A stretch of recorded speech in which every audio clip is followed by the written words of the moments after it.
निदा फाजली की पैदाइश कहाँ हुई? तो निदा फाजली की पैदाइश हुई थी और ग्वालियर में। कहाँ पे? ग्वालियर में निदा फाजली की पैदाइश हुई थी। अगला सवाल है निदा फाजली की पैदाइश कब हुई? तो निदा फाजली की पैदाइश हुई थी 12 अक्टूबर 1938 में। 12 अक्टूबर 1938 में। आप अगर इसको लिखना चाहें तो लिख सकते हैं, आप नोट डाउन कर लेंगे तो आपको इससे फ़ायदा होगा, आपको याद भी होगा और आपका राइटिंग भी बनेगा। चलिए अगला सवाल देख लेते हैं। अगला सवाल है निदा फाजली का इंतकाल कब हुआ? निदा फाजली का इंतकाल कब हुआ? तो 8 फरवरी 2016 ईस्वी को निदा फाजली का इंतकाल हो गया। 8 फरवरी 2016 ईस्वी को। अगला सवाल देख लेते हैं। अगला सवाल कर रहा है निदा फाजली का इंतकाल कहाँ हुआ? तो निदा फाजली का इंतकाल हुआ था मुंबई में। कहाँ पे? मुंबई में। चलिए अगला सवाल देख लेते हैं।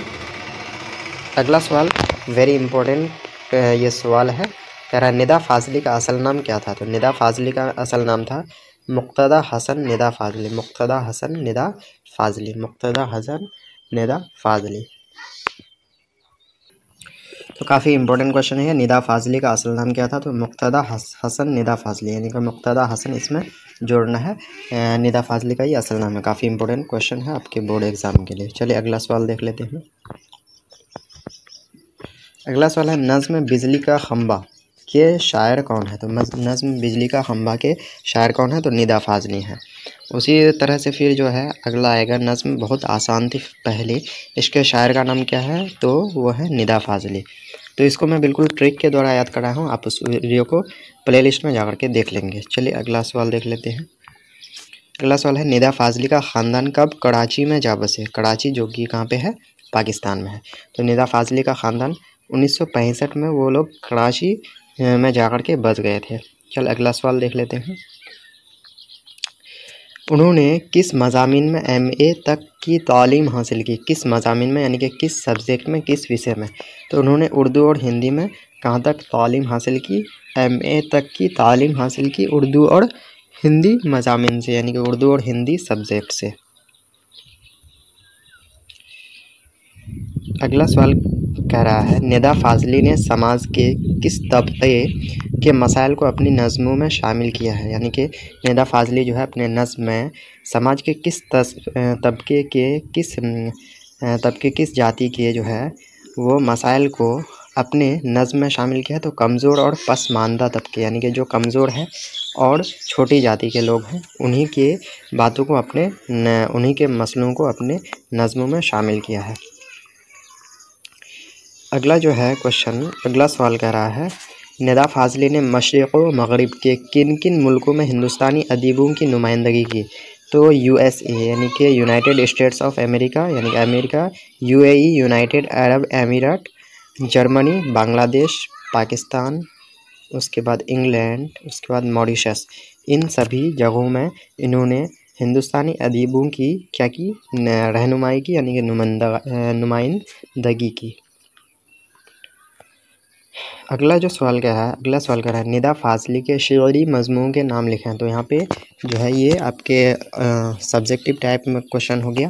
निदा फाजली के शेरी मजमून के नाम लिखें। तो लफ्ज़ों का पल, मोड़ नाच, आँख और ख्वाब के दरमियाँ, खोया हुआ सा कुछ, शहर मेरे साथ चल, उसका ज़िंदगी की तरफ, ये सभी जो है उनके शेरी मजमूए का नाम है। तो यहाँ पे आप इसमें से कुछ इसको ध्यान में रख लेंगे, आप लोग नोट डाउन कीजिएगा तभी ध्यान में रहेगा।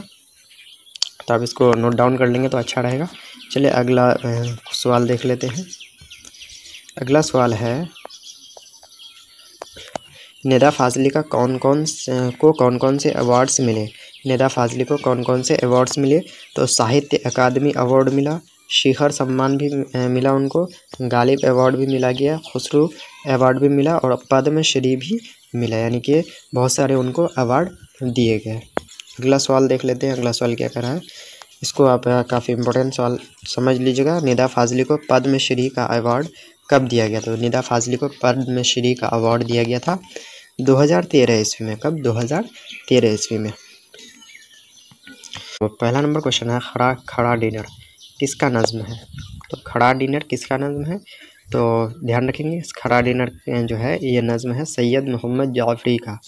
सैयद मोहम्मद जाफ़री का जो है नज़्म का नाम है खड़ा डिनर। तो ध्यान रखेंगे आप इसको। अगला सवाल देख लेते हैं। अगला सवाल कह रहा है सैयद मोहम्मद जाफ़री की पैदाइश कब हुई।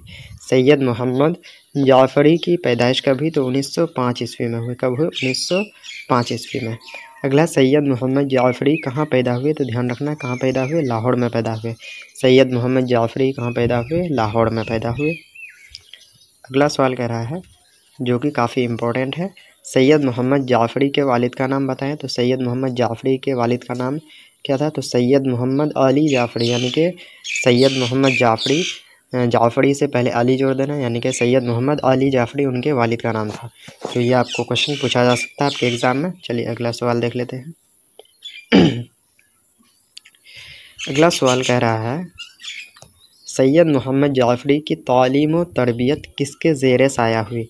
नहीं, सैयद मोहम्मद जाफ़री की तालीम व तरबियत जो है वो किनके ज़ेर साया हुई, तो सैयद मोहम्मद अब्दुल्ला रिज़वी, सैयद मोहम्मद अब्दुल्ला रिज़वी के ज़ेर साया उनकी तालीम व तरबियत हुई। अब बात आती है जो आखिर सैयद मोहम्मद अब्दुल्ला रिज़वी जो है वो सैयद मोहम्मद जाफ़री के कौन थे, क्योंकि उन्हीं के ज़ेर साया में तालीम व तरबियत हुई थी। तो आखिर कौन थे उनके, तो फूफीज़ाद भाई थे, यानी कि फूफीज़ाद भाई थे, यानी कि फुफेरा भाई थे, जिसको हम लोग आम भाषा में बोलते हैं, फूफीज़ाद भाई थे। चलिए अगला सवाल देख लेते हैं। अगला सवाल कह रहा है सैयद मोहम्मद जाफ़री ने मैट्रिक का इम्तिहान कब पास किया, तो 1922 ईस्वी में किए। कब किए, 1922 ईस्वी में। अगला 8वां नंबर जो सवाल है वह है सैयद मोहम्मद जाफ़री ने किस मज़ामीन में BSc किया। किस मज़ामीन में BSc किया, तो नाम ही है BSc यानी कि बैचलर ऑफ साइंस, यानी कि किस मज़ामीन में, तो साइंस मज़ामीन में। चलिए अगला सवाल देख लेते हैं। अगला सवाल है सैयद मोहम्मद जाफ़री ने किस मज़मून से MA किया। किस मज़मून से, तो फ़ारसी और अंग्रेज़ी से। किससे, फ़ारसी और अंग्रेज़ी से, यानी कि पर्शियन एंड इंग्लिश से उन्होंने MA किया। अगला है सैयद मोहम्मद जाफ़री कब सबकदोश हुए। सबकदोश जो है वो कब हो गए सैयद मोहम्मद जाफ़री, तो 1966 में। 1966 में वो सबकदोश हो गए, यानी कि वो रिटायर हो गए 1966 में। अगला सवाल जो कह रहा है सैयद मोहम्मद जाफ़री का इंतकाल कब हुआ, तो सैयद मोहम्मद जाफ़री का इंतकाल हुआ 7 जनवरी 1976 ईस्वी में। कब, 7 जनवरी 1976 ईस्वी में। तो ध्यान रखेंगे इसको। अगला जो सवाल कह रहा है, अगला सवाल जो है वो है सैयद मोहम्मद जाफ़री के मज़ाहिया शायरी के मजमूए का नाम बताइए। इसमें उन्होंने मज़ाहिया शायरी की है, तो वो है शोखी तहरीर। शोखी तहरीर उनके मज़ाहिया शायरी का मजमुआ है। अगला क्वेश्चन काफ़ी इम्पोर्टेंट है, कह रहा है नज़्म खड़ा डिनर कितने बंद का नज़्म है, तो इसमें 5 बंद है। ध्यान रखना, वेरी इंपॉर्टेंट क्वेश्चन आपके बोर्ड एग्ज़ाम में पूछे जाने का काफ़ी इसमें जो है पॉसिबिलिटी है, तो आप इसको ज़रूर ध्यान रखेंगे। नज़्म जो है खड़ा डिनर कितने बंद का नज़्म है, तो 5 बंद का। अगला जो क्वेश्चन है डिनर किसे कहते हैं, तो डिनर जैसे कि हम लोग जानते हैं किसको कहते हैं, रात का खाना को। अगला जो है क्वेश्चन वो है नान। नान के मानी क्या होते हैं, तो नान के मानी रोटी होते हैं। क्या होते हैं, रोटी। ध्यान रखेंगे नान के क्या मानी होते हैं, रोटी होते हैं। पहला नंबर सवाल है मुर्सिया किस लफ्ज़ से बना है। मुर्सिया जो है किस लफ्ज़ से बना है, तो ध्यान रखना मुर्सिया जो है वो रेसा शब्द से बना है। रेसा शब्द से, यानी कि रेसा लफ्ज़ से बना है मुर्सिया लफ्ज़। चलिए अगला सवाल देख लेते हैं। अगला सवाल है मुर्सिया किस ज़बान का लफ्ज़ है। इनके मुर्सिया किस ज़बान का लफ्ज़ है, तो ध्यान रखना है अरबी ज़बान का है। किस ज़बान का है, अरबी ज़बान का है। अगला रेसा। रेसा के लुग़वी मानी क्या है। रेसा के लुग़वी मानी क्या है, तो लुग़वी मानी है रोने और मातम करने। इसके जो रेसा के लुग़वी मानी हैं वो क्या है, रोने और मातम करने के। अगला सवाल है जिस नज़्म में किसी मरने वाले के औसाफ बयान किए जाएं उसे क्या कहते हैं, तो उसे मुर्सिया कहते हैं। क्या कहते हैं, मुर्सिया। तो ध्यान रखना इसको, आपको एज ए सब्जेक्टिव में भी पूछा जा सकता है। अगला जो है आरिफ की मौत पर। आरिफ की मौत पर जो है ये क्या है, तो ये मुर्सिया है। क्या है, मुर्सिया है। अगला सवाल कह रहा है आरिफ की मौत पर के शायर कौन है। आरिफ की मौत पर के शायर कौन है, तो शायर कौन है, गालिब है। कौन है, गालिब। अगला सवाल जो है वो है गालिब का पूरा नाम क्या था। तो गालिब का पूरा नाम क्या था?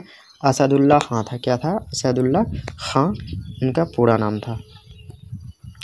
अगला सवाल है गालिब का शुरू में क्या तखल्लुस था। गालिब का शुरू में क्या तखल्लुस था? तो शुरू में जो उनका तखल्लुस था वो था असद। क्या था? असद। जबकि बाद में क्या हो गया? गालिब हो गया। तो वही चीज़ क्वेश्चन कह रहा है, शुरू में असद था उनका तखल्लुस और गालिब बाद में क्या तखल्लुस करने लगे। तो जो है बाद में वो गालिब तखल्लुस करने लगे। क्या तखल्लुस करने लगे? गालिब। अगला जो सवाल कह रहा है, गालिब का शाही खिताब क्या था। गालिब का शाही खिताब यानी कि बादशाह की तरफ से उनको कौन सा खिताब दिया गया था। तो उनको दिया गया था नजमुद्दौला दबीरुल मुल्क। नजमुद्दौला दबीरुल मुल्क का उनको खिताब दिया गया था, शाही खिताब यानी कि बादशाह की तरफ से। अगला जो सवाल है वो है गालिब की पैदाइश कब हुई। गालिब की पैदाइश कब हुई? तो ध्यान रखना है, काफ़ी इंपॉर्टेंट है। 1797 ईस्वी में। 1797 ईस्वी में गालिब की पैदाइश हुई। वहीं अगर बात करें गालिब की पैदाइश कहाँ हुई, तो गालिब की पैदाइश कहाँ पे हुई? आगरा में हुई। कहाँ पे? आगरा, जो कि कहाँ पे है? उत्तर प्रदेश, यूपी में है। अगला सवाल है गालिब के वालिद का क्या नाम था। गालिब के वालिद का क्या नाम था? तो वेरी इंपॉर्टेंट क्वेश्चन है। गालिब के वालिद का नाम था अब्दुल्ला बेग खां। अब्दुल्ला बेग खां उनके वालिद का नाम था, अब्दुल्ला बेग खां।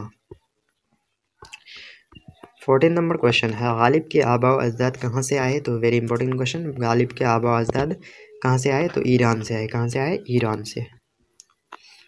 अगला सवाल क्या है, अब्दुल्ला बेग खां किसके अहद में, किसके शासनकाल में लखनऊ आए। तो आसिफुद्दौला के अहद में, आसिफुद्दौला के दौर में वो जो है कहाँ पे आए थे? लखनऊ आए थे। तो ध्यान रखना किसके शासनकाल में, किसके यहाँ दौर में, किसके अहद में, तो आसिफुद्दौला के।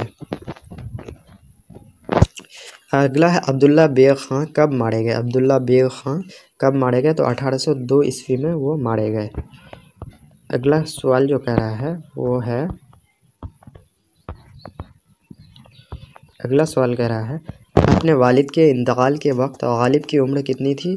तो महज सिर्फ़ और सिर्फ 5 साल थी। अपने वालिद के इंतकाल के वक्त गालिब की उम्र सिर्फ़ और सिर्फ कितने साल थी? 5 साल थी। तो अब जो है गालिब की उम्र 5 साल थी, तो वो जो है किसके सरपरस्ती में पाला गया, परवरिश पाया। तो गालिब किसकी सरपरस्ती में परवरिश पाने लगे? तो अपने चचा नसरुल्ला ख़ान। ध्यान रखना, नसरुल्ला ख़ान जो उनके चाचा थे, उन्हीं की सरपरस्ती में उन्होंने परवरिश की। चलिए आगे सवाल देख लेते हैं। आगे सवाल है अपने चाचा की मौत के बाद वह कहाँ का रुख किया। तो फिर उनके चाचा का भी इंतकाल हो गया, तो फिर वो रुख कर लिया रामपुर का। कहाँ पे? रामपुर का रुख कर लिया। रामपुर यूपी में ही है, वहीं का रुख कर लिया। यहाँ पे जो 20 नंबर क्वेश्चन है ये वेरी इंपॉर्टेंट है। कह रहा गालिब की शादी किससे हुई। गालिब की शादी वो हुई थी उमराव बेगम। उमराव बेगम से हुई थी गालिब की शादी, ध्यान रखना है। अगला है गालिब की शादी किस उम्र में हुई। तो सिर्फ और सिर्फ 13 साल की उम्र में हुई थी। गालिब की शादी सिर्फ और सिर्फ कितने साल की उम्र में हुई थी? 13 साल की उम्र में। अगला क्वेश्चन भी इम्पोर्टेंट है। कह रहा गालिब के ससुर का क्या नाम। गालिब के ससुर का क्या नाम है? तो नवाब इलाही बख्श है। नवाब इलाही बख्श है गालिब के ससुर का नाम। गालिब के ससुर का नाम क्या है? नवाब इलाही बख्श। अगला सवाल जो है गालिब का इंतकाल कब हुआ। तो 1869 ईस्वी को गालिब का इंतकाल हुआ। 1797 में पैदाइश हुई और 1869 में उनका इंतकाल हुआ। अगला सवाल देख लेते हैं क्या कह रहा है। अगला सवाल कह रहा है पेश नज़र मुर्सिया गालिब ने किसके मौत पर लिखा। पेश नज़र यहाँ पे जो मुर्सिया है आरिफ की मौत पर, ये किसके मौत पर लिखा गया। तो नाम ही से पता चल रहा है आरिफ की मौत पर। तो किसके मौत पर? आरिफ। अगला सवाल जो है ज़ैनुल आबिदीन ख़ां आरिफ पूरा नाम था जो है आरिफ का, क्या नाम था? ज़ैनुल आबिदीन ख़ां आरिफ। इनका जो है गालिब के कौन थे, यानी कि गालिब के साथ क्या रिश्ता था। तो गालिब के ये भांजा थे। गालिब के बहन का बेटा था कौन? ज़ैनुल आबिदीन ख़ां आरिफ। अगला सवाल है, जो नज़्म किसी की मौत पर कही जाती है उसे क्या कहते हैं? तो उसे रसाई नज़्म कहते हैं या फिर मुर्सिया कहते हैं। रसाई नज़्म कहते हैं या फिर उसको मुर्सिया भी कहा जाता है। अगला जो है, फ़लक का जमा बताएं। फ़लक का जमा होता है अफलाक। तो इस तरह के क्वेश्चन आपको आपके एग्ज़ाम में पूछे जाते हैं। फ़लक का जमा क्या होता है? अफलाक। उसी तरह अगर फ़न का जमा बोलें तो फ़न का जमा क्या हो जाएगा? फ़ुनून। काफ़ी इंपॉर्टेंट क्वेश्चन है। फ़न का जमा क्या हो जाएगा? फ़ुनून हो जाएगा। अगला जो है, शहीद का जमा बताएं। तो शहीद का जमा क्या हो जाएगा? शुहदा। क्या हो जाएगा? शुहदा हो जाएगा। इंपॉर्टेंट क्वेश्चन है। और अगला, मुस्नवी अरबी के किस लफ्ज़ से मुश्तक़ है? यानी कि मुस्नवी जो है अरबी के किस लफ्ज़ से मुश्तक़ है? तो ध्यान रखेंगे सना से है। किससे है? सना। यहाँ पे सना जो है इस तरह लिखा गया है, टाइप इस तरह से टाइप नहीं होने के कारण असल में सना इस टाइप से होता है, इस टाइप से सना होता है। तो किस लफ्ज़ से मुश्तक़ है? तो सना से मुश्तक़ है। चलिए अगला सवाल की ओर बढ़ते हैं। अगला सवाल है, मुस्नवी जो है किसकी देन है? तो ध्यान रखना है, मुस्नवी जो है फ़ारसी की देन है। किसकी देन है? फ़ारसी की देन है। वैसे वे जो है सना से आया है, जो कि अरबी लफ्ज़ है, लेकिन ये देन किसकी है? फ़ारसी की देन है। चलिए अगला सवाल की तरफ देखते हैं। अगला सवाल कह रहा है, मुस्नवी किसे कहते हैं? मुस्नवी किसे कहते हैं? तो मुस्नवी नज़्म की वह शक्ल है जिसमें हर शेर के दोनों मिसरे हम काफ़िया हो, लेकिन हर शेर के बाद काफ़िया बदल जाए। तो ध्यान रखना है, मुस्नवी जो है नज़्म का वह शक्ल है जिसमें हर शेर के दोनों मिसरा क्या हो? समान हो, यानी कि हम काफ़िया हो, सेम एक तरह का लगे, लेकिन हर शेर के बाद जो है उसका काफ़िया क्या हो जाना चाहिए? बदल जाना चाहिए। यानी कि दो मिसरा सेम होना चाहिए, लेकिन अगला फिर मिसरा अलग हो जाना चाहिए। यानी कि 1-2 सेम होना चाहिए, फिर तीसरा चौथा सेम होना चाहिए। यानी कि 1-2 सेम, तीसरा चौथा सेम, इस तरह से होना चाहिए। ये चीज़ किसने कहा था? तो ज्ञानचंद ने कहा था। इसको ध्यान रखना, कौन किसने कहा था? ज्ञानचंद ने। तो आपकी ये सब्जेक्टिव क्वेश्चन में इस तरह का क्वेश्चन पूछा जा सकता है। और अगला क्वेश्चन है, अरबी में सना। तो जैसे कि मैं बताया, सना इस टाइप से होता है। अरबी में सना के मानी क्या होते हैं? तो सना के मानी होते हैं 2-2। क्या होते हैं? 2-2। अगला सवाल कह रहा है, काफ़ी इम्पोर्टेंट सवाल है, जो कह रहा है, शौक़ लखनवी का असल नाम क्या था? शौक़ लखनवी का असल नाम क्या था? तो शौक़ लखनवी का असल नाम था नवाब मिर्ज़ा तसद्दुक़ हुसैन खान। नवाब मिर्ज़ा तसद्दुक़ हुसैन खान शौक़ लखनवी का पूरा नाम था या असल नाम था। चलिए इसको अच्छे से ध्यान रखेंगे। अगला सवाल जो है, शौक़ लखनवी तखल्लुस क्या करते थे? तो तखल्लुस क्या रखते थे? शौक़ रखते थे। अगला है, शौक़ लखनवी की पैदाइश कहाँ हुई? यानी कि उनकी पैदाइश कहाँ हुई? तो उनकी पैदाइश कहाँ पे हुई थी? लखनऊ में। अगला, उनकी पैदाइश कब हुई? तो उनकी पैदाइश हुई थी 1783 ईस्वी में। ध्यान रखना है, कब हुई थी पैदाइश? 1783 ईस्वी में। अगला जो सवाल है, उनके वालिद का नाम क्या था? उनके वालिद का नाम क्या था? तो वेरी इंपॉर्टेंट क्वेश्चन है। उनके वालिद का नाम क्या था? आगा अली खां। आगा अली खां उनके वालिद का नाम था। अगला जो सवाल है, शौक़ लखनवी का इंतकाल कब हुआ? तो शौक़ लखनवी का इंतकाल हुआ 1871 ईस्वी में। कब? 1871 ईस्वी में। अगला जो है, जो कि आपके ऑब्जेक्टिव में भी ऐसा पूछा जा सकता है या फिर सब्जेक्टिव में, शौक़ लखनवी के कुछ मुस्नवियों के नाम बताएं। तो यहाँ पे दे सकता है, जो इनमें से कौन शौक़ लखनवी का मुस्नवी नहीं है? तो ऑप्शन में ये 3 ऑप्शन रहेगा और 4 कोई दूसरा ऑप्शन दे देगा। तो वहाँ पे आपको टिक लगा लेना है। जब आपको ये याद रहेगा तभी आप टिक लगा पाएंगे। तो शौक़ लखनवी के मसनवी का नाम है ज़हरे इश्क, बहार इश्क, फ़रेब इश्क। यानी कि लास्ट में इश्क जिसमें भी रहेगा तो लगभग वो शौक़ लखनवी का ही क्या है? वो मसनवी है। तो ध्यान रखेंगे आप इसको नोट डाउन भी कर लेंगे, ताकि आपको 2 फ़ायदा हो जाएगा। आपका राइटिंग भी बनेगा और प्लस याद भी रहेगा। चलिए अगला देख लेते हैं। अगला क्वेश्चन, मिर्ज़ा शौक़ का ख़ानदानी पेशा क्या था? मिर्ज़ा शौक़ का ख़ानदानी पेशा क्या था? तो मिर्ज़ा शौक़ का ख़ानदानी पेशा था तबावत का। तबावत मतलब हकीमी या फिर डॉक्टरी का, यानी कि इलाज करने का। हकीमी या डॉक्टरी का था, उसी को तबावत बोलते हैं। चलिए अगला देख लेते हैं। अगला जो है, इस मुस्नवी में किस लड़की का तज़किरा किया गया है? तो ध्यान रखना है, इस मुस्नवी में जो है सौदागर की लड़की का तज़किरा किया गया है। यानी कि सौदागर की लड़की का इसमें तज़किरा किया गया है। तो ध्यान रखेंगे आप, वेरी इंपॉर्टेंट क्वेश्चन है। अगला नंबर है ज़ेरे निसाब मुस्नवी आगाज़ दास्तां मिर्ज़ा शौक़ की किस मुस्नवी का एक इक़्तिबास है? तो यह है ज़हर इश्क, ध्यान रखना ज़हर इश्क। अगला है वेरी इंपॉर्टेंट क्वेश्चन है, कह रहा है शौक़ लखनवी के ज़माने में लखनऊ में किसकी हुकूमत थी? तो शौक़ लखनवी के ज़माने में लखनऊ में जो है वो नवाब वाजिद अली शाह की हुकूमत थी। किसकी हुकूमत थी? नवाब वाजिद अली शाह की, ध्यान रखना इसको। अगला जो सवाल है, शौक़ लखनवी नवाब वाजिद अली शाह के दरबार में किस हैसियत से थे? तो शाही मुआलिज की हैसियत से, यानी कि डॉक्टरी के हैसियत से थे, यानी कि इलाज के हैसियत से थे। शाही डॉक्टर के, बादशाह के द्वारा जो डॉक्टर रखा जाता है उसी की हैसियत से वो वाजिद अली शाह के दरबार में थे। अगला सवाल की तरफ बढ़ते हैं। अगला सवाल काफ़ी इम्पोर्टेंट सवाल है आपके और सब्जेक्टिव के लिए। बोल रहा है इसम की तारीफ़ बयान कीजिए। तो किसी भी आदमी, जगह या चीज़ के नाम को क्या कहते हैं? इसम कहते हैं। क़वायद के एतबार से इसमें कलमा की क्या है? एक किस्म है। तो ध्यान रखेंगे इसको आप। जैसे में देख लेते हैं, जैसे दिल्ली जगह का नाम है, मोबाइल किसी चीज़ का नाम है, हिमालय किसका नाम है? पहाड़ का नाम है। तो इस तरह से ये क्या हो जाएगा? इसम हो जाएगा। अगला जो सवाल है, मानी के एतबार से इसम की कितनी किस्में हैं? तो मानी के एतबार से इसम की कितनी किस्में हैं? 2 किस्में हैं, इसम मारफा और इसम नकेरा। तो ध्यान रखना है, ये आपके सब्जेक्टिव क्वेश्चन के लिए काफ़ी इम्पोर्टेंट है।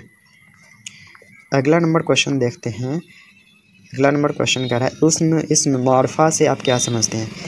तो ऐसा इसम जिससे किसी ख़ास आदमी, जगह या चीज़ के नाम का पता चले, तो उसी को क्या बोलते हैं? इसम मारफा बोलते हैं। जैसे अन्ना हज़ारे कोई ख़ास आदमी है, मुंबई कोई ख़ास जगह है, गंगा कोई ख़ास नदी है। तो ये सारा क्या हो जाएगा? इसम मारफा हो जाएगा। यहीं पे बात करें इसमें नकेरा की, तो इससे आप क्या समझते हैं? तो ऐसा इसमें जिससे आम लोगों, जगहों या चीज़ों के नाम का पता चले और अपनी नौइयत के तमाम किस्मों पर सादिक़ आए, यानी कि अपनी तमाम जाति के लिए एक ही उसी ऊपर सादिक़ आए, तो उसको क्या बोलते हैं? इसमें नकेरा बोलते हैं। जैसे कि एग्ज़ाम्पल में आप देख सकते हैं, जैसे कि नदी।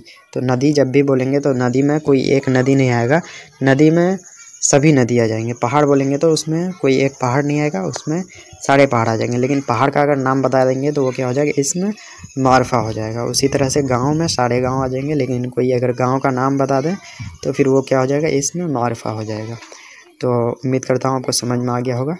अगला सवाल है, कुछ मुस्नवी निगारों के नाम बताएँ। तो जैसे कि मिर्ज़ा शौक़ लखनवी मुस्नवी निगार हैं, दयाशंकर नसीम मुस्नवी निगार हैं, मीर हसन भी मुस्नवी निगार हैं। तो आप इसको ध्यान रखेंगे। अगला हसीन का ज़िद बताएं। तो वेरी इंपॉर्टेंट क्वेश्चन, हसीन का ज़िद बताएं। तो हसीन का ज़िद कभी होता है, क्या होता है? कभी। ध्यान रखेंगे आप इसको।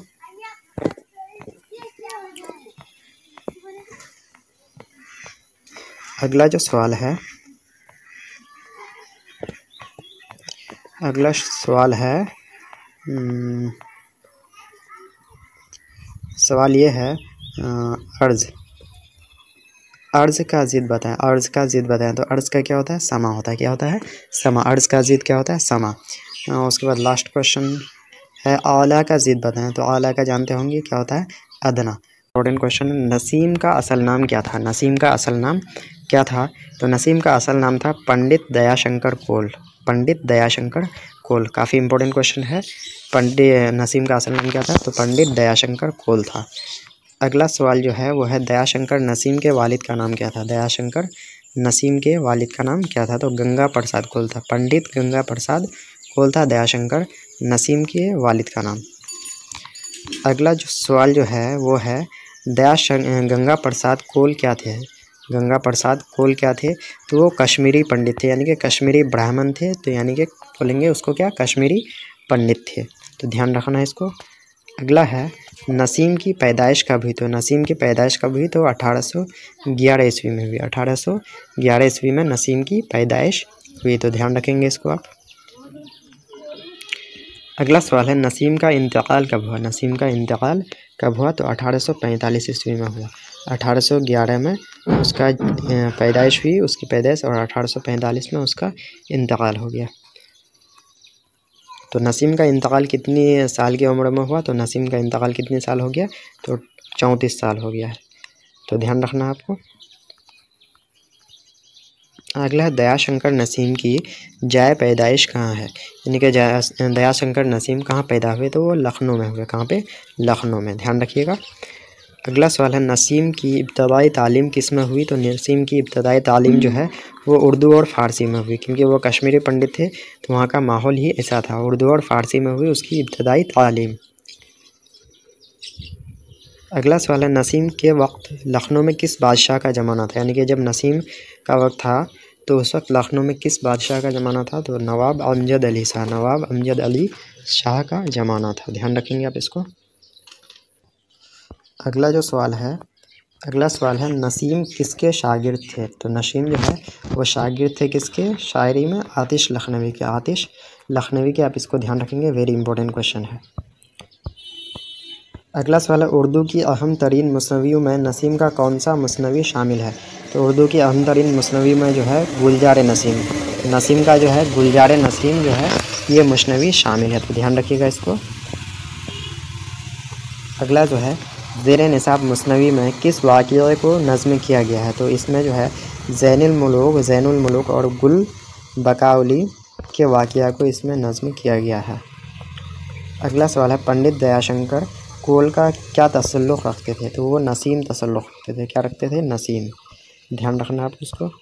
नंबर क्वेश्चन है गुलाम हमदानी मुसहफ़ी का असल नाम क्या था, तो जानते हैं जो कभी कभी पूछ दिया जाता है पूरा नाम और असल नाम बोर्ड एग्ज़ाम में, तो काफ़ी इंपॉर्टेंट क्वेश्चन हो जाता है। तो गुलाम हमदानी मुसहफ़ी का असल नाम क्या था, तो सिर्फ़ और सिर्फ था गुलाम हमदानी। असल नाम गुलाम हमदानी था और पूरा नाम था गुलाम हमदानी मुसहफ़ी। तो ध्यान रखना, असल नाम गुलाम हमदानी और पूरा नाम गुलाम हमदानी मुसहफ़ी। अगला है गुलाम हमदानी तखल्लुस क्या रखते थे, तो तखल्लुस रखते थे मुसहफ़ी, जैसा कि नाम से ही पता चलता है। चलिए अगला सवाल देख लेते हैं। अगला सवाल जैसे कि आप देख पा रहे हैं, तीसरा नंबर सवाल है ज़ेरे निसाब मुसनवी जज़्बे इश्क़ किसकी तसनीफ़ है, तो जैसे कि हम लोग जानते हैं ये जो जज़्बे इश्क़ है मुसनवी ये किसकी है, ग़ुलाम हमदानी मुसहफ़ी की है। ग़ुलाम हमदानी मुसहफ़ी की तसनीफ़ है।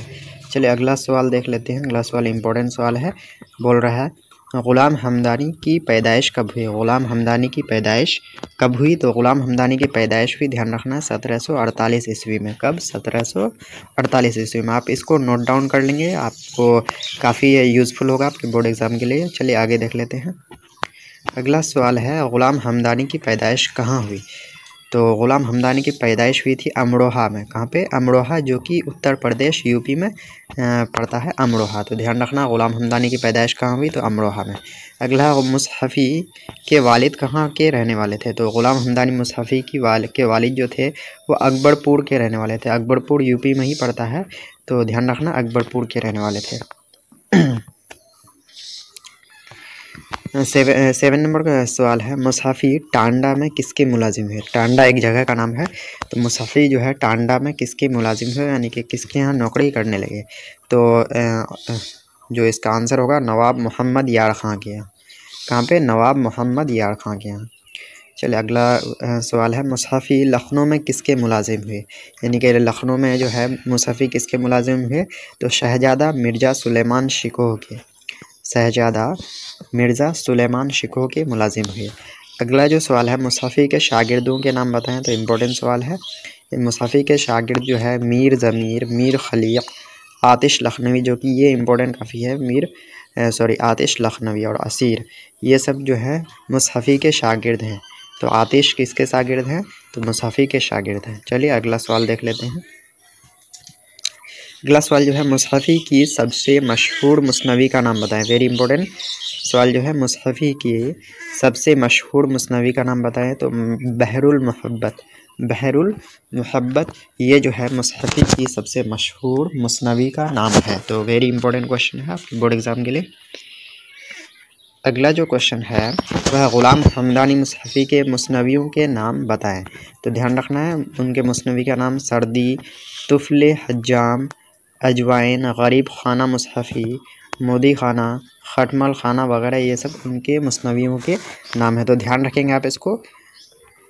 अगला जो सवाल कह रहा है ग़ुलाम हमदानी मुसहफ़ी का इंतकाल कब हुआ? तो ग़ुलाम हमदानी मुसहफ़ी का इंतकाल हुआ था 1824 ईस्वी में। ध्यान रखना 1824 ईस्वी में। अगला जो सवाल है, मुस्नवी जज्बे इश्क में किसकी कहानी है? तो इस मुस्नवी में जो है दिल्ली के एक रईस ख़ानदान के एक नौजवान के इश्क़ व मोहब्बत की कहानी है। तो दिल्ली का एक रईस ख़ानदान का एक नौजवान है, उसी की इश्क़ व मोहब्बत की कहानी इसमें है जज्बे इश्क में। चलिए अगला सवाल देख लेते हैं।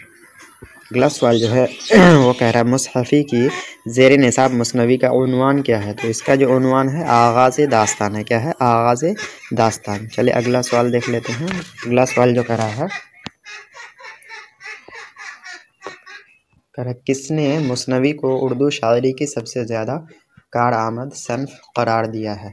किसने मुस्नवी को उर्दू शायरी की सबसे ज़्यादा कारआमद सन्फ़ करार दिया है? तो ध्यान रखना हाली ने। किसने दिया है? हाली ने। चलिए अगला सवाल देख लेते हैं। अगला सवाल काफ़ी इम्पोर्टेंट सवाल है। बोल रहा है उर्दू की पहली मुस्नवी का नाम क्या है? उर्दू की पहली मुस्नवी का नाम क्या है? तो वेरी इंपॉर्टेंट क्वेश्चन है ये। उर्दू की पहली मुस्नवी का नाम क्या है? तो उर्दू की पहली जो मुस्नवी का नाम है वो है कदमराव पदमराव। कदमराव पदमराव। वेरी इंपॉर्टेंट क्वेश्चन है। कदमराव पदमराव। उर्दू की पहली मुस्नवी का नाम क्या है? कदमराव पदमराव। चलिए अगला सवाल देख लेते हैं। अगला सवाल कह रहा है कदमराव पदमराव जो कि उर्दू की पहली मुस्नवी है किसकी मुस्नवी है? तो ध्यान रखना है फ़खरुद्दीन निज़ामी की। किसकी है? फ़खरुद्दीन निज़ामी की मुस्नवी है। तो ध्यान रखेंगे आप। नंबर क्वेश्चन जो है मतला किसे कहते हैं? आपके सब्जेक्टिव के लिए यह क्वेश्चन है। मतला किसे कहते हैं? तो गज़ल का पहला शेर जिसके दोनों मिसरे हम काफिया हों उसे मतला कहते हैं। यानी कि गज़ल का पहला शेर को ही क्या कहते हैं? मतला कहते हैं। ऑब्जेक्टिव टाइप में अगर पूछा जाएगा तो गज़ल का पहला शेर को क्या कहते हैं? मतला कहते हैं। और अगर सब्जेक्टिव में पूछा जाएगा तो गज़ल का पहला शेर जिसके दोनों मिसरे क्या हो? हम काफिया हो, मतलब समान हो, एक तरह का हो, उसी को क्या बोलते हैं? मतला बोलते हैं। तो ध्यान रखना है आपके सब्जेक्टिव और ऑब्जेक्टिव दोनों के लिए काफ़ी इम्पोर्टेंट है। अगला सवाल देख लेते हैं। अगला सवाल जो है वो है मतले सानी। मतले सानी या हसन मतला किसे कहते हैं? तो गज़ल के दूसरे मतला को मतले सानी या हसन मतला कहा जाता है। यानी कि गज़ल के पहला मतलब इसको मतला को तो मतला बोलते हैं और दूसरा मतला को मतले सानी बोलते हैं या फिर इसी को हसन मतला कहा जाता है। ध्यान रखना है। अगला सवाल देख लेते हैं। अगला सवाल कर रहा है मतले सालिस किसे कहते हैं? मतले सालिस किसे कहते हैं? तो गज़ल के तीसरे मतले को मतले सालिस कहा जाता है।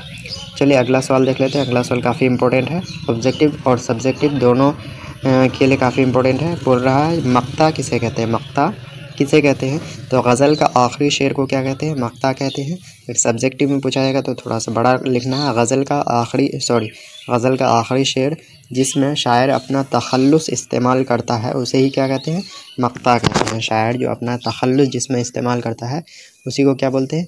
मक्ता बोलते हैं। और ये गज़ल के आखिरी शेर में होता है।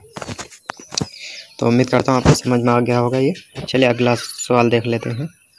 अगला सवाल है गज़ल में कम से कम कितने अशआर होने चाहिए? तो गज़ल में कम से कम 5 अशआर होने चाहिए। ध्यान रखना गज़ल में कम से कम कितने अशआर होने चाहिए? 5 अशआर होने चाहिए। अगला सवाल है गज़ल में ज़्यादा से ज़्यादा कितने अशआर होने चाहिए? तो ज़्यादा से ज़्यादा 19 अशआर हो सकता है इसमें और कम से कम 5। ध्यान रखना है इसको।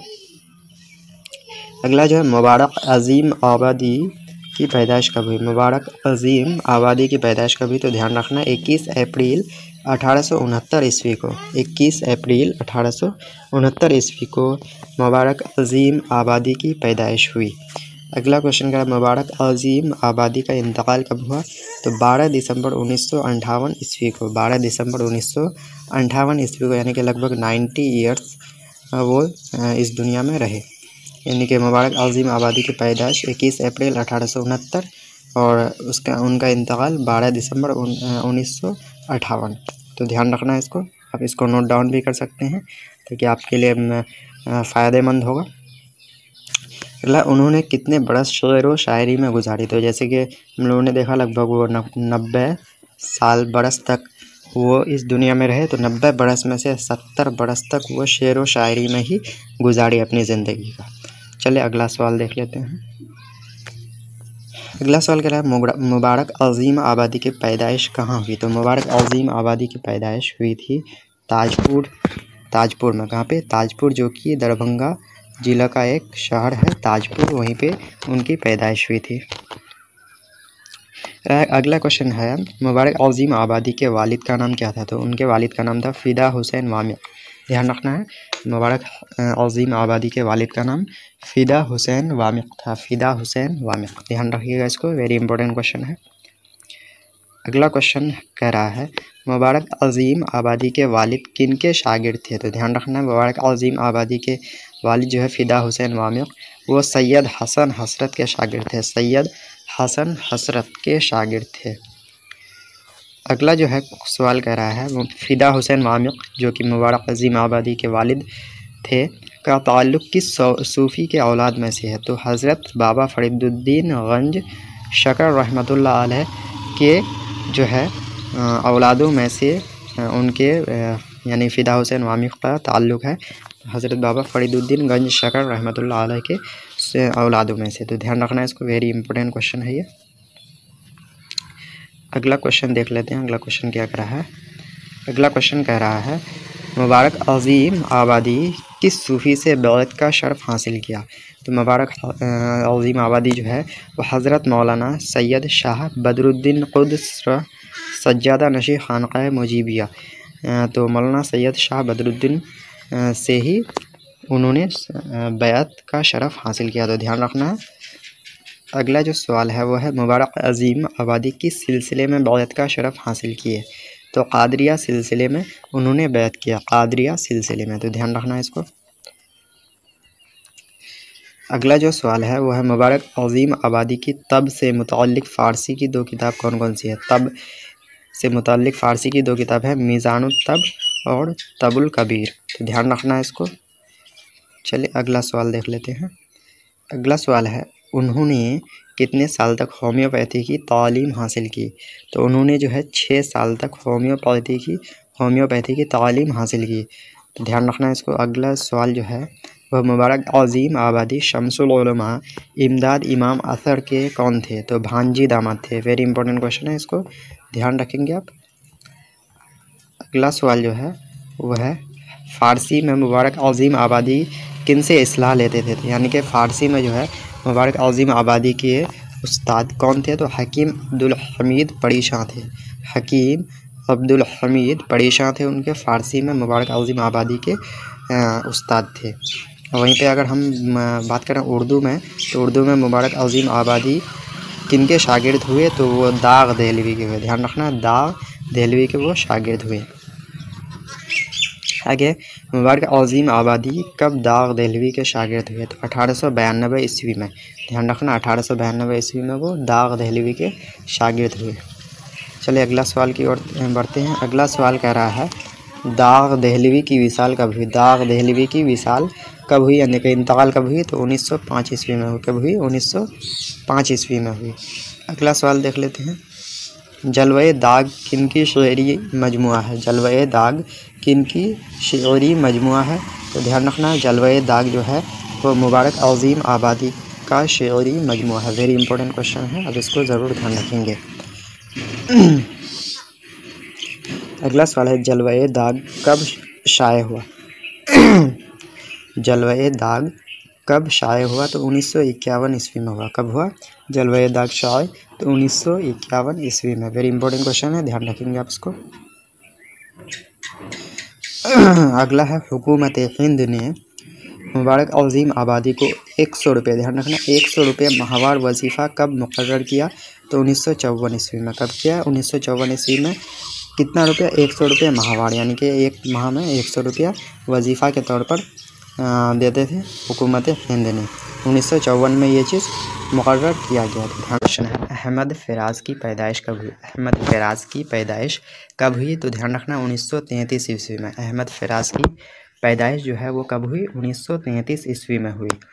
अगला क्वेश्चन देख लेते हैं। अगला क्वेश्चन कह रहा है अहमद फ़राज़ की पैदाइश कहाँ हुई। तो अहमद फ़राज़ की पैदाइश हुई थी पेशावर में। कहाँ पे हुई थी?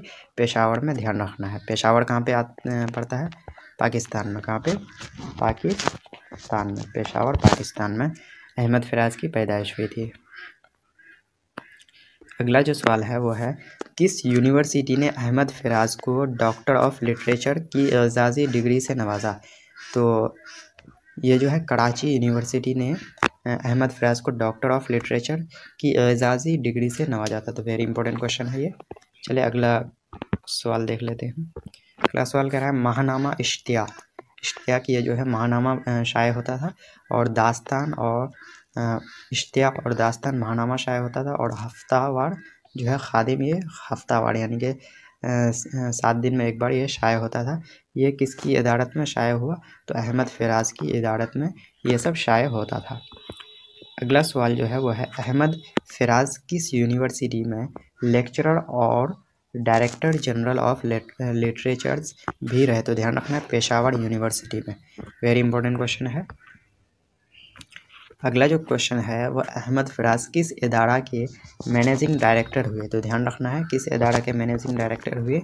Very important question. तो national book foundation Pakistan, national book foundation Pakistan के मैनेजिंग डायरेक्टर भी हुए।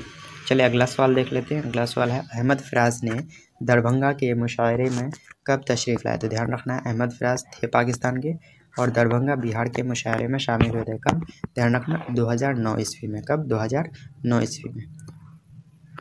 अगला जो सवाल है वो, उनके शायरी के कितने मजमूए शाये हो चुके हैं? तो उनके शायरी के 12 मजमूए शाये हो चुके हैं। कितने मजमूए शाये हो चुके हैं? 12। ध्यान रखना आप इसको। अगला जो सवाल है वो है, उनके कुछ शायरी मजमूओं के नाम बताएं। तो जैसे 12 मजमूए शाये हुए हैं, उनमें से कुछ का यहाँ पे नाम है जो कि आपको ध्यान रखना है। वह है तन्हा तन्हा, शब खून, मेरे ख्वाब, रेज़ा रेज़ा, दर्द आशूब, नाबीना शहर में आईना। ये सब उनके शायरी मजमूओं का नाम है। तो ध्यान रखेंगे, आप इसको नोट डाउन कर सकते हैं। अगला जो सवाल है वो है, 1987, ध्यान रखना, 1987 में यूनिवर्सिटी अल ऐन ने अहमद फराज के कलाम को किस नाम से 4 जिल्दों में शाया किया? तो 1987 में एसासा नाम से, एसासा नाम से। तो ध्यान रखेंगे। अगला जो है, अहमद फराज किस मिजाज के शायर थे? तो अहमद फराज रूमानी मिजाज के शायर थे। ध्यान रखना है, रूमानी मिजाज। अगला जो क्वेश्चन है वो, अहमद फराज की पहली गज़ल जो है उसमें कितने अशार हैं? तो 5 अशार हैं। जैसे कि मैंने बताया था, गज़ल में कम से कम 5 और ज़्यादा से ज़्यादा 19 अशार हो सकता है। तो ध्यान रखना है इसको। अहमद फराज की पहली गज़ल में कितने अशार थे? हाँ, तो 5 अशार हैं। और वहीं पे अगर दूसरी गज़ल की बात करें तो अहमद फराज की दूसरी गज़ल में कितने अशार हैं? तो 8 अशार हैं। ध्यान रखना, 8। अगला जो सवाल है, गज़ल अरबी के किस सनफ़ से माखूज़ है? तो गज़ल अरबी के कसीदा से माखूज़ है, कसीदा से माखूज़ है। ध्यान रखना है। अगला सवाल कह रहा है, जिस गज़ल में रदीफ़ न हो उसे क्या कहते हैं? तो गैर मुरद्दफ़ गज़ल बोलते हैं। गैर मुरद्दफ़ गज़ल उसको कहा जाता है। अगला सवाल वेरी इंपॉर्टेंट सवाल है, बोल रहा है, दक्कन के किस शायर के ज़रिए उर्दू गज़ल शुमाल तक पहुँची? यानी कि उत्तरी भारत तक, दक्षिण भारत के किस शायर के ज़रिए उत्तरी भारत तक उर्दू गज़ल पहुँची? तो वली दक्कनी के ज़रिए। ध्यान रखना, वेरी इंपॉर्टेंट है। ये भी क्वेश्चन काफ़ी इंपॉर्टेंट है ऑब्जेक्टिव के लिए। गज़ल के पहले शेर को क्या कहते हैं? तो उसको मतला कहते हैं। और गज़ल के दूसरे मतले को मतले सानी कहा जाता है, या हसन मतला। और तीसरे गज़ल के तीसरे मतले को मतले सालिस कहा जाता है। ध्यान रखना है इसको। वहीं पे अगर बात करें तो गज़ल के आखिरी शेर को क्या कहते हैं? तो मक्ता कहते हैं। क्या कहते हैं? मक्ता। ध्यान रखना है।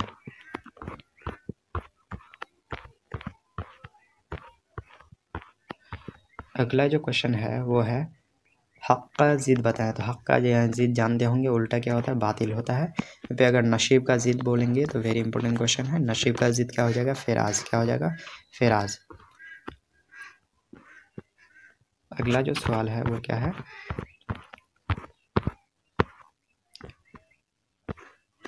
अगला सवाल है,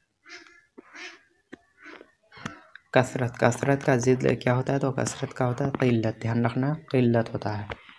अगला सवाल की ओर बढ़ते हैं। अगला सवाल है, ज़िया का ज़िद क्या होता है? तो मुनफ़अत होता है। ध्यान रखना, मुनफ़अत ज़िया का ज़िद होता है। तो दोस्तों, हसन नईम का असल नाम क्या था? हसन नईम का असल नाम क्या था? तो हसन नईम का असल नाम था सैयद हसन। ध्यान में रखना है, हसन नईम का असल नाम क्या था? सैयद हसन था। क्या था? सैयद हसन। हसन नईम का असल नाम क्या था? सैयद हसन था। चलिए अगला सवाल देख लेते हैं। अगला सवाल है, हसन नईम की पैदाइश कब हुई? हसन नईम की पैदाइश कब हुई? तो हसन नईम की पैदाइश हुई 6 जनवरी 1924 ईस्वी को। ध्यान में रखना है, 6 जनवरी 1924 ईस्वी को हसन नईम की पैदाइश हुई थी। चलिए अगला सवाल देख लेते हैं। अगला सवाल है, हसन नईम की पैदाइश कहाँ हुई? हसन नईम की पैदाइश जो है वो पटना में हुई थी। कहाँ पे हुई थी? पटना में। ध्यान रखेंगे।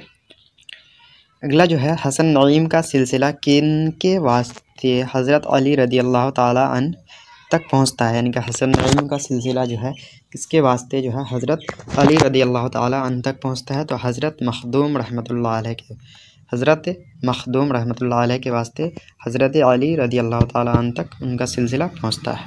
चलिए आगे देख लेते हैं। आगे काफ़ी इंपॉर्टेंट क्वेश्चन है ये। हसन नईम दिल्ली के किस इंस्टीट्यूट के डायरेक्टर हुए? हसन नईम जो है वो दिल्ली के किस इंस्टीट्यूट के डायरेक्टर हुए? तो वह गालिब इंस्टीट्यूट के। किस इंस्टीट्यूट के? गालिब इंस्टीट्यूट के। ध्यान में रखना कहाँ पे है? गालिब इंस्टीट्यूट दिल्ली में है। अगला जो है, हसन नईम का इंतकाल कब हुआ? तो हसन नईम का इंतकाल हुआ था 22 फरवरी 1951 ईस्वी को। यानी कि 22 फरवरी 1991 ईस्वी को। अगला जो है, हसन नईम का इंतकाल कहाँ हुआ? तो हसन नईम का इंतकाल हुआ मुंबई में। कहाँ पे हुआ? मुंबई में। आप इसको नोट डाउन कर लेंगे ताकि इससे आपका राइटिंग भी बनेगा प्लस आपको याद भी रहेगा, रिवीजन करने में भी आसानी होगी। आगे, हसन नईम इब्तदा में यानी कि शुरुआत में फ़नी और उर्दूजी निकात किन से सीखे थे? तो शुरुआत में वो सीखे थे फसीहुद्दीन बल्खी से। फसीहुद्दीन बल्खी, ध्यान रखना है नाम को। अगला जो है, क्लासिकी शायरी की जान किसे समझी जाती है? तो क्लासिकी शायरी की जान समझी जाती है दर्दमंदी और हुस्न इश्क।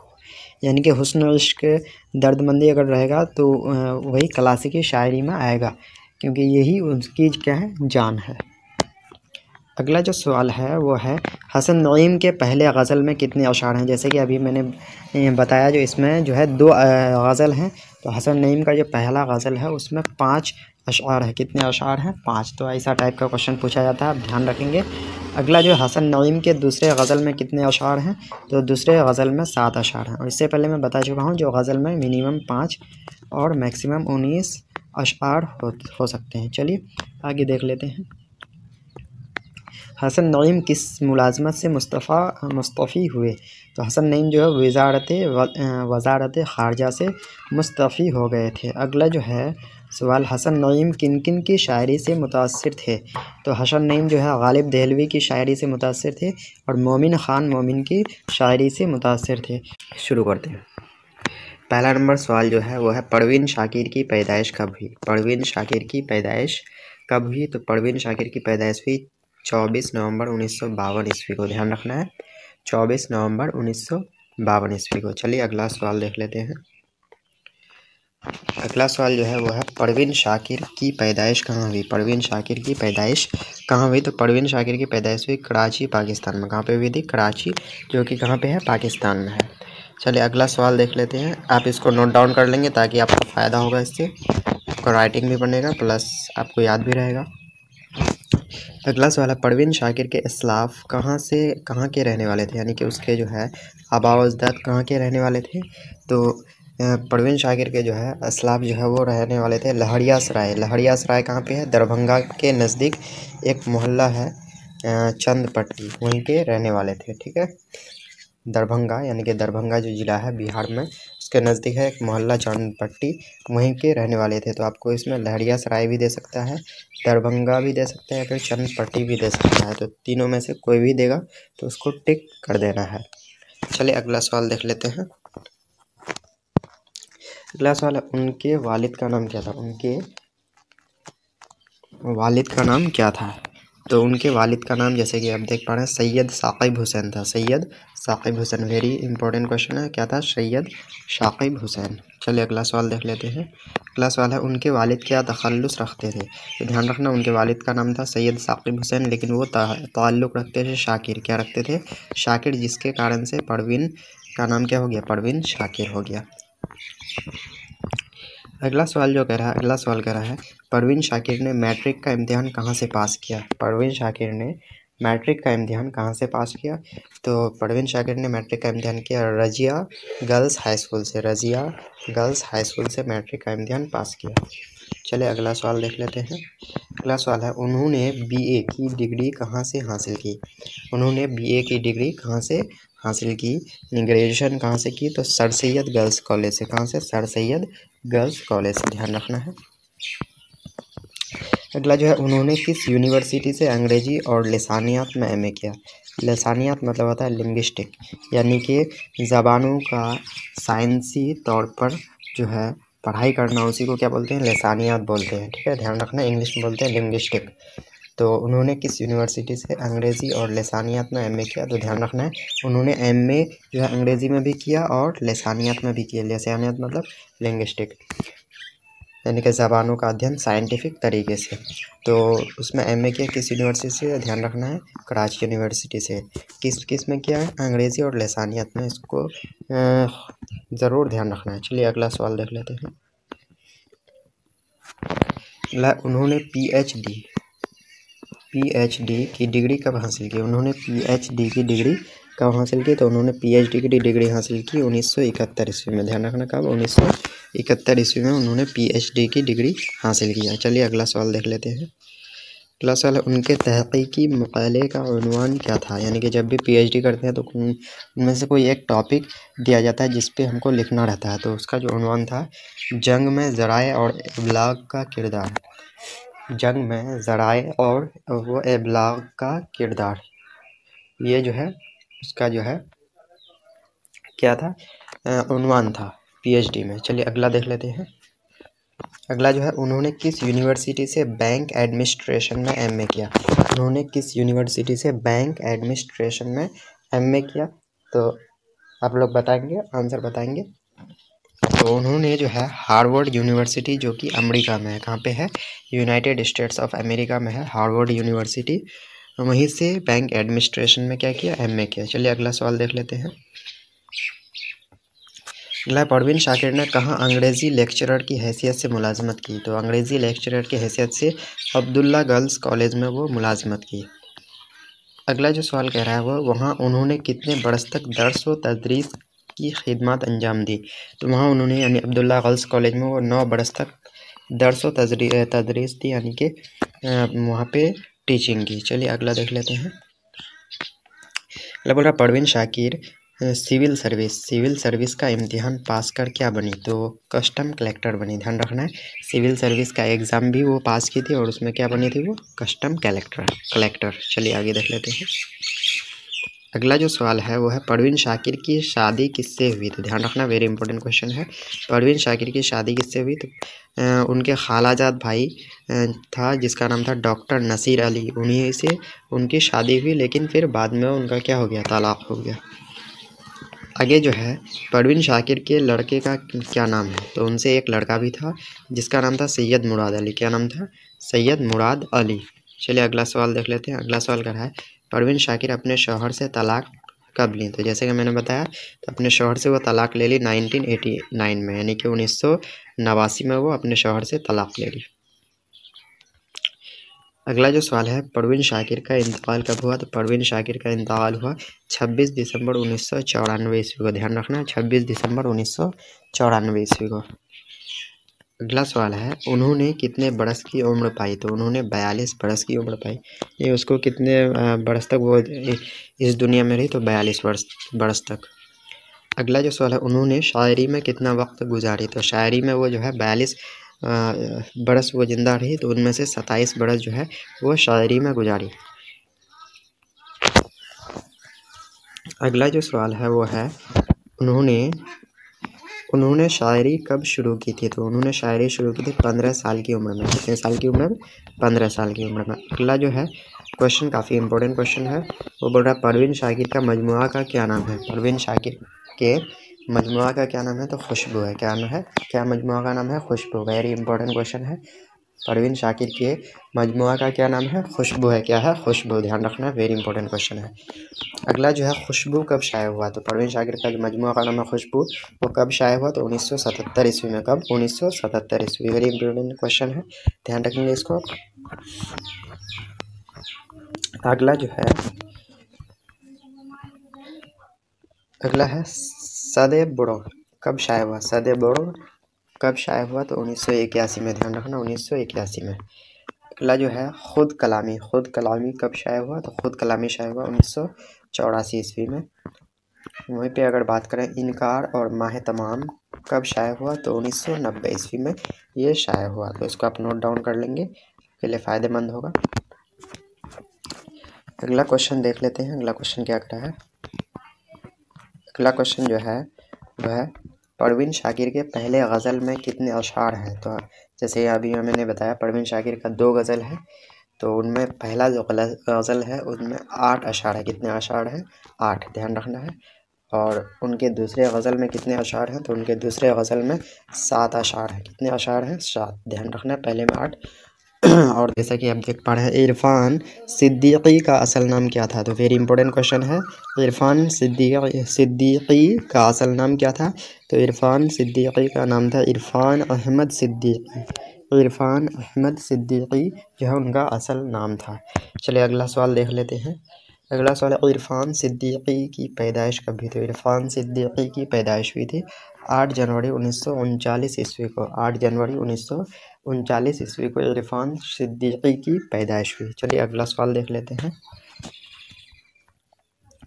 अगला सवाल कह रहा है इरफान सिद्दीकी का इंतकाल कब हुआ। तो इंतकाल हुआ जो है 16 मार्च 2004 ईस्वी को। 16 मार्च 2004 ईस्वी को इरफान सिद्दीकी का इंतकाल हुआ।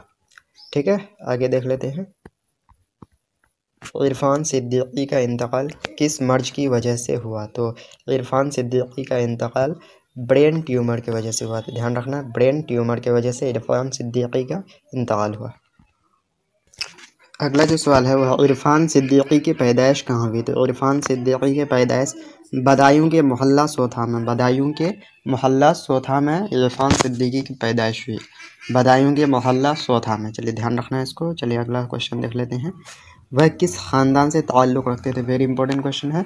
वह किस ख़ानदान से ताल्लुक़ रखते थे। तो वो जो है शेख सिद्दीकी ख़ानदान से ताल्लुक़ रखते थे। जैसे कि आप नाम के लास्ट में सिद्दीकी देख रहे होंगे, तो वह किस ख़ानदान से ताल्लुक़ रखते थे, शेख सिद्दीकी ख़ानदान से।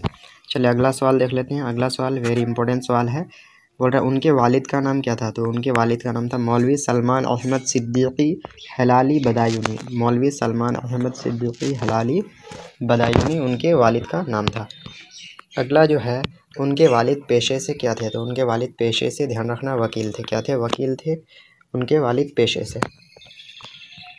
अगला जो सवाल कर रहा है उनके वालिद का इंतकाल कब हुआ। तो उनके वालिद का इंतकाल हुआ 1981 ईस्वी में। 1981 ईस्वी में उनके वालिद का इंतकाल हो गया। अगला है इरफान सिद्दीकी के यहाँ कितने नस्लों से शेर व अदब की आबियारी हो रही थी।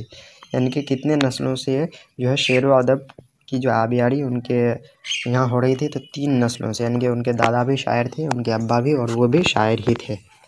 चलिए अगला सवाल देख लेते हैं।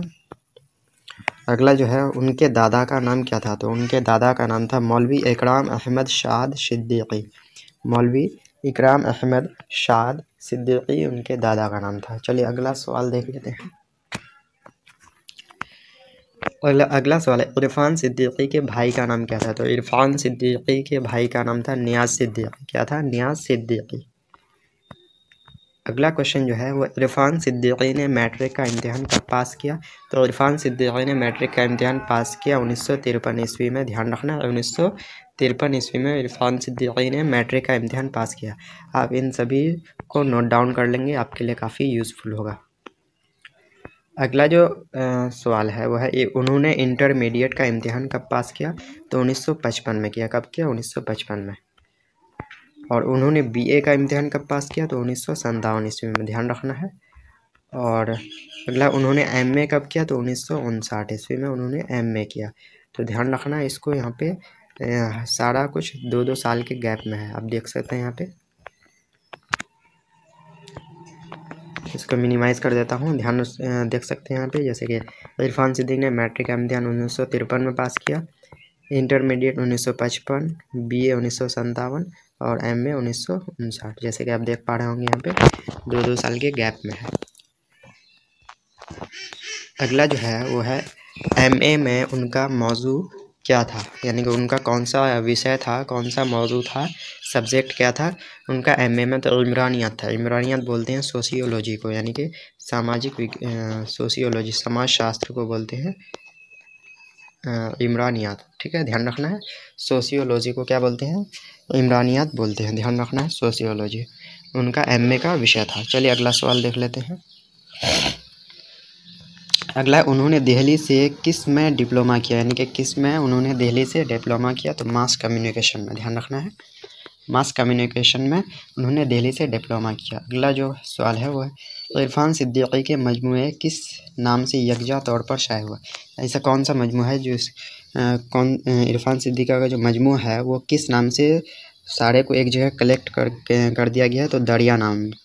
किसके नाम से, तो दरिया नाम से, ध्यान रखना है इसको, काफ़ी इंपॉर्टेंट क्वेश्चन है।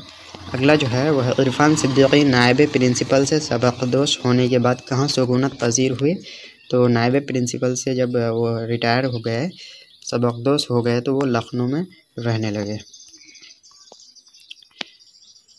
अगला सवाल, इरफान सिद्दीकी ने कालिदास के ड्रामा, ध्यान रखना ये जो मालवी कागनी मित्रम है, मालवी कागनी मित्रम, ध्यान रखना है ये किसका ड्रामा है, कालिदास का ड्रामा। वेरी इंपॉर्टेंट क्वेश्चन है। तो उसका तर्जुमा किस नाम से किया इरफान सिद्दीकी ने, तो मालिका और अग्निमित्र, मालिका और अग्निमित्र के नाम से किया इरफान सिद्दीकी ने कालिदास के ड्रामा का तर्जुमा किया। अगला जो सवाल है, इरफान सिद्दीकी के पहले गज़ल में कितने अशार हैं, तो इरफान सिद्दीकी के पहले गज़ल में 7 अशार हैं, ध्यान रखना 7 अशार। और वहीं पे अगर आगे बात करें इरफान सिद्दीकी के दूसरे गज़ल में कितने अशार हैं, तो 6 अशार हैं। कितने अशार हैं, 6, ध्यान रखना है इसको। सवाल है वो है दोहा किस ज़बान की एक कदीम सनफ़ सुखन है, तो दोहा जो है वो दोहा हिंदी ज़बान की है। किस ज़बान की, हिंदी। अगला जो सवाल है वो दोहे में कितने मिसरे होते हैं, तो जैसे कि नाम ही से पता चलता है दोहे में कितने मिसरे होंगे, 2। कितने, 2, ध्यान रखना है 2 मिसरे होते हैं। अगला जो सवाल है वो है दोहे के हर मिसरे में कितने चरण होते हैं, तो ध्यान रखना दोहे में कितने मिसरे होते हैं, हर 2 मिसरे, और उसके हर मिसरे में 2 चरण होते हैं। तो टोटल एक दोहा में कितना चरण हो जाएगा, 4 चरण, ध्यान रखना है। अगला जो है वक्फे से पहले का हिस्सा क्या कहलाता है, तो जैसा कि मैंने अभी बताया दोहे में 2 मिसरे होते हैं और हर मिसरे में क्या होते हैं, 2 चरण होते हैं। तो उनमें से हर मिसरे में 2 चरण देने के लिए एक क्या होता है, बीच में एक वक्फ़ा होता है, एक वक्फ़ा होता है इस टाइप से। ठीक है, तो उसको क्या बोलते हैं, तो वक्फे से पहले का जो चरण होता है, हिस्सा होता है, उसको सम चरण बोलते हैं। क्या बोलते हैं, सम चरण बोलते हैं। और वक्फे के बाद का हिस्सा क्या कहलाता है, तो विषम चरण कहलाता है। क्या कहलाता है, विषम चरण। जैसे हम लोग पढ़े होंगे ना सम संख्या विषम संख्या, तो उसी तरह से वक्फ़ा कॉमा टाइप इस टाइप का होता है। ठीक है, तो वक्फ़ा से पहले का जो हिस्सा है वो सम चरण है और वक्फे के बाद का हिस्सा क्या कहलाता है, विषम चरण कहलाता है। वेरी इंपॉर्टेंट क्वेश्चन, आप ध्यान रखेंगे। अब ये भी काफ़ी इंपॉर्टेंट क्वेश्चन है, वक्फे से पहले का चरण क्या कहलाता है, हिस्सा सम चरण कहलाता है। सम चरण में कितनी मात्राएं होती है, ध्यान रखना है, 13 मात्राएं होती है। कितनी मात्राएं होती है, 13 मात्राएं होती है। आप बुक में देख सकते हैं। तो सम चरण में कितनी मात्राएं होती है, 13 मात्राएं होती है। कितनी मात्राएं होती है, 13। आगे देख लेते हैं। आगे जो है विषम चरण, क्या है, विषम चरण में कितनी मात्राएं होती है, तो विषम चरण में होती है 11 मात्राएं। कितनी मात्राएं होती है, 11। विषम चरण में कितनी मात्राएं होती है, 11 मात्राएं होती है। ध्यान रखना, वेरी इंपॉर्टेंट क्वेश्चन है। आगे जो शामिल निसाब दोहा को किसने लिखा था, जैसे कि हम लोग इसमें देख रहे हैं दोहा जो है वो किसके द्वारा लिखा गया है, ज़फ़र गोरखपुरी के द्वारा। अब किस तरह से इसको याद करना, सारे चैप्टर्स के राइटर्स को, मुसन्निफ़ को, तो मैं आपको ट्रिक वाला वीडियो में बना चुका हूँ, उसको आप प्लेलिस्ट में जा कर के देख सकते हैं। अगला जो है वह है ज़फ़र गोरखपुरी की पैदाइश कब हुई, तो 5 मई 1935 को ज़फ़र गोरखपुरी की पैदाइश हुई। 5 मई 1935 को ज़फ़र गोरखपुरी की पैदाइश हुई। आप इनको नोट डाउन कर लीजिएगा, आपके लिए अच्छा रहेगा। आगे जो है ज़फ़र गोरखपुरी की पैदाइश कहाँ हुई, तो ज़फ़र गोरखपुरी की पैदाइश हुई उत्तर प्रदेश के गोरखपुर के बांस गांव तहसील के बेदोली बाबू गांव में। ध्यान रखना है, उत्तर प्रदेश के गोरखपुर, नाम ही से पता लग रहा है गोरखपुरी, तो गोरखपुर के बांस गांव तहसील है, उसके बेदोली बाबू गांव में उनकी पैदाइश हुई।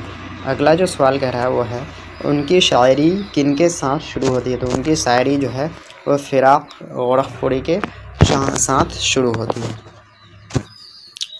अगला जो है, ज़फ़र गोरखपुरी की शायरी का अब तक कितने मजमूए और मंजर आम पर आ चुके हैं? तो ज़फ़र गोरखपुरी की शायरी का जो है अब तक 7 मजमूए, कितने मजमूए? 7 मजमूए मंजर आम पर आ चुके हैं। अगला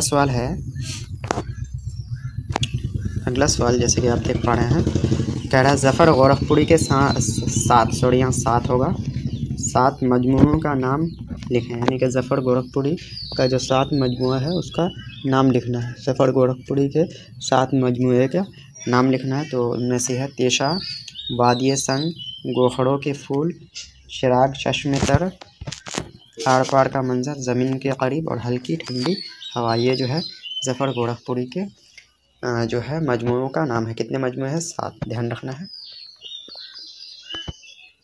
अगला जो है, बच्चों के लिए ज़फ़र गोरखपुरी के कौन से 2 मजमूए शाये हुए हैं? वेरी इंपॉर्टेंट क्वेश्चन है ये। तो बच्चों के लिए जो है 2 मजमूए, नाच रे गुड़िया और सच्चाइयाँ, नाच रे गुड़िया और सच्चाइयाँ, ये जो है ज़फ़र गोरखपुरी का जो है मजमूआ है जो बच्चों के लिए शाये हुए हैं, ध्यान रखना है इसको। अगला जो सवाल है वो है, उनके कौन से मजमूए में नज़्मों, गज़लों और गीतों के साथ साथ काफ़ी तादाद में दोहे भी शामिल हैं? तो ध्यान रखना है, ज़मीन के करीब। किसमें? ज़मीन के करीब में। अगला है, ज़फ़र गोरखपुरी ने किन किन मुल्कों का दौरा किया? तो ज़फ़र गोरखपुरी ने जो है अमेरिका यानी कि यूनाइटेड स्टेट्स ऑफ अमेरिका, सऊदी अरब और मुत्तहिदा अरब अमीरात यानी कि इमारात यानी कि UAE यानी कि इन देशों का, इन मुल्कों का दौरा किया। नंबर क्वेश्चन जैसा कि आप देख पा रहे हैं, गीत किस ज़बान की शायरी की बहुत ही कदीम और महबूब सन्फ़ है? तो गीत किस ज़बान की है? तो ध्यान रखना, हिंदी ज़बान की है। किसकी? हिंदी ज़बान की है शायरी। अगला सवाल देख लेते हैं। अगला सवाल जो कह रहा है वो गीत लिखने वाले चंद शायरों के नाम लिखे हैं। तो गीत लिखने वाले चंद शायर हैं जैसे कि इस चैप्टर के जो हैं मुसन्निफ़ सलाम मछली शहरी, अजमल सुल्तानपुरी, ज़ुबैर रिज़वी और वसीम बरेलवी। तो इनका नाम ध्यान में रखना है, ये आपको सब्जेक्टिव टाइप में भी पूछा जा सकता है। तो वेरी इंपॉर्टेंट क्वेश्चन है। चलिए अगला सवाल देख लेते हैं। अगला सवाल है, सलाम मछली शहरी किस सन्फ़ शायरी के शायर हैं? तो जैसे कि आप देख ही पा रहे हैं किस सन्फ़ शायरी हैं, तो ये क्या है? गीत। तो गीत ही राइट आंसर होगा। अगला जो सवाल है वो है वेरी इंपॉर्टेंट क्वेश्चन है, कई बार आपके एग्ज़ाम में पूछा जा चुका है। वो है, सलाम मछली शहरी का असल नाम क्या था? तो सलाम मछली शहरी का असल नाम जो था वो अब्दुल सलाम था। क्या नाम था? अब्दुल सलाम। ध्यान रखना, अब्दुल सलाम उनका असल नाम था। तो वेरी इंपॉर्टेंट क्वेश्चन है। अगला क्वेश्चन देख लेते हैं। अगला क्वेश्चन है, सलाम मछली शहरी कहाँ पैदा हुए? तो सलाम मछली शहरी जो है वो उत्तर प्रदेश के जौनपुर के मछली शहर कस्बा में। तो नाम ही से पता चलता है सलाम मछली शहरी थे, यानी कि मछली शहर में पैदा हुए थे। यानी ये मछली शहर कहाँ पे है? जौनपुर में है। और जौनपुर कहाँ पे है? उत्तर प्रदेश में है। अगला जो सवाल है, सलाम मछली शहरी की पैदाइश कब हुई? तो उनकी पैदाइश हुई यकुम मीन्स होता है 1, यकुम मीन्स क्या होता है? 1, यानी कि 1 जुलाई 1921 को हुई थी। 1 जुलाई 1921 को सलाम मछली शहरी की पैदाइश हुई। अगला जो है, सलाम मछली शहरी का इंतकाल कब हुआ? तो इंतकाल ध्यान रखना 1973 ईस्वी में हुआ था। अगला जो सवाल है वह सलाम मछली शहरी का इंतकाल कहाँ हुआ? तो जैसे कि पैदाइश कहाँ पे हुआ था? जौनपुर में। तो उनका जो इंतकाल हुआ वो लाहौर में हुआ। कहाँ पे हुआ? लाहौर में, ध्यान रखना है। चलिए अगला सवाल देख लेते हैं। अगला सवाल भी काफ़ी इंपॉर्टेंट है। उनके वालिद का नाम क्या था? तो जैसे कि आप देख रहे हैं उनका नाम क्या था? अब्दुल सलाम। और उनके वालिद का नाम क्या था? अब्दुल रज़्ज़ाक़ था। क्या नाम था? अब्दुल रज़्ज़ाक़। अगला जो उनके दादा का क्या नाम था? तो उनके दादा का नाम था मोहम्मद इस्माइल। क्या नाम था? मोहम्मद इस्माइल नाम था। ध्यान रखेंगे आप, इसको नोट डाउन कर लीजिएगा, आपके लिए बेटर रहेगा। आगे उन्होंने किस हाई स्कूल में दाखिला लिया? तो उन्होंने फैज़ाबाद का जो है फोर्ब्स हाई स्कूल जो कि कहाँ पे है? फैज़ाबाद में है। फैज़ाबाद कहाँ पे है? यानी कि यूपी में है, वहीं पे उन्होंने दाखिला लिया। अगला जो है, और वहीं से उन्होंने क्या किया? मैट्रिक। अगला जो मैट्रिक के बाद उन्होंने कहाँ दाखिला लिया? तो उन्होंने लखनऊ यूनिवर्सिटी में दाखिला लिया। कहाँ पे दाखिला लिया? लखनऊ यूनिवर्सिटी में, ध्यान रखना है। अगला जो सवाल है वह उनके कौन से इनकलाबी नज़्मों के मजमूए को बरतानवी हुकूमत ने ज़ब्त कर लिया? तो वेरी इंपॉर्टेंट क्वेश्चन है। तो उनके कौन से जो है इनकलाबी नज़्मों का मजमूआ था जिसे बरतानवी हुकूमत यानी कि अंग्रेज़ी शासन यानी कि हुकूमत ने क्या कर लिया? उसको ज़ब्त कर लिया। तो वो है मेरे नगमे। क्या नाम था उसका? मेरे नगमे। वेरी इंपॉर्टेंट क्वेश्चन आपके बोर्ड एग्ज़ाम के लिए। आगे जो है, खतूत के सिलसिला में उनकी मुलाकात किन से हुई? तो आचार्य नरेंद्र से हुई उनकी मुलाकात। अगला जो है वह फैज़ाबाद के किस रिसाला का एडिटर हो गए? तो वो जो है रिसाला जिसका नाम था नगमा। क्या नाम था? नगमा, उसके एडिटर हो गए। अगला जो है, सलाम मछली शहरी ने किस उम्र में शायरी शुरू की? तो उन्होंने 14 साल की उम्र में शायरी शुरू की थी। कब? 14 साल की उम्र में उन्होंने शायरी शुरू की। चलिए अगला सवाल देख लेते हैं। अगला सवाल है, उनकी पहली नज़्म जो निरंग ख्याल के नाम से शाये हुआ, कब शाये हुआ? तो उनकी पहली नज़्म, ध्यान रखना, उनकी पहली नज़्म का क्या नाम था? निरंग ख्याल। तो ये किस नाम से शाये हुआ? कब शाये हुआ निरंग ख्याल? तो 1935 ईस्वी को। और ध्यान रखना, उनकी पहली नज़्म था सलाम मछली शहरी का। आगे उनके गीत के कौन कौन से मजमूए हैं? तो उनके गीत के मजमूए हैं पायल है, बाजूबंद खुल जाए है, तीन हीरे है। ये सब उनके जो है मजमूए का नाम है गीत का। अगला जो सवाल है वह है, उनकी कौन कौन सी नज़्में अब भी याद की जाती है? तो सड़क बन रही है और पीतल का सांप। ये जो है उनकी ऐसी नज़्म है जो अब भी याद की जा रही है। अगला जो सवाल है वो सलाम मछली शहरी का दूसरा मजमुआ वुसअतैं, क्या नाम है? वुसअतैं कब शाये हुआ? तो 1944 में शाये हुआ। कब? 1944, ध्यान रखना है। अगला जो है, जमुना नदी हमारे मुल्क के किस सूबा से गुजरती है? तो उत्तर प्रदेश। जैसे ऑप्शन में आपका उत्तर प्रदेश ही रहता है तो उत्तर प्रदेश बिल्कुल टिक लगा देना है। तो जमुना नदी हमारे मुल्क के किस सूबा से गुजरती है? तो कहाँ से? उत्तर प्रदेश, ध्यान रखना है। अगला सवाल जो है वो क्या कह रहा है? अगला सवाल वेरी इंपॉर्टेंट सवाल है, वो है ताजमहल किस नदी के किनारे है? तो ताजमहल जो है जमुना नदी के किनारे है। जमुना को हिंदी में यमुना बोलते हैं, ठीक है। तो जमुना नदी के किनारे क्या है? ताजमहल है। अगला जो सवाल है वो क्या कह रहा है? अगला जो सवाल है वो है, ताजमहल को किस मुग़ल बादशाह ने तामीर कराया? तो ध्यान रखना है, ताजमहल को जैसे कि आप जानते होंगे किसने कराया? शाहजहाँ ने। किसने? शाहजहाँ ने। अब आकाश का मुतरादिफ लफ्ज़ क्या होगा? मुतरादिफ मतलब सेम मीनिंग, जिसको साइनोनिम्स भी बोलते हैं या फिर इसको बोलते हैं हिंदी में पर्यायवाची। तो आकाश का मुतरादिफ क्या हो जाएगा? तो आसमान हो जाएगा। यानी कि आकाश आसमान एक ही चीज़ है ना, इसलिए इसको मुतरादिफ बोलते हैं। अगला सवाल देख लेते हैं। अगला सवाल क्या कह रहा है? अगला सवाल कह रहा है, इस नज़्म में शायर ने किसको बंसी बजाते हुए पेश किया? तो इस नज़्म में शायर ने घनश्याम को, वेरी इंपॉर्टेंट क्वेश्चन है, इसको घनश्याम को बंसी बजाते हुए पेश किया है।